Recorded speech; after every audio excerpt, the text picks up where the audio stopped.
The National Museum in Prague holds an important place in the city's history, not only because of the national artifacts housed inside, but also because of the role it played as a gathering spot for protestors during the Prague Spring in 1968, a brief period of time in which the country's leader, Alexander Dubček, enacted more democratic policies before ultimately the Soviet Union displaced him.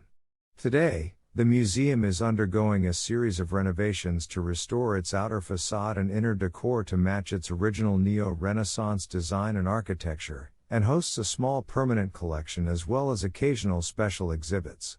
Visitors are treated to historic art and artifacts from the Czech Republic and around the world, including a full-scale whale skeleton, medieval tapestries, and a selection of coins dating back to ancient Rome. But design lovers will especially want to admire the main hall and dome hall.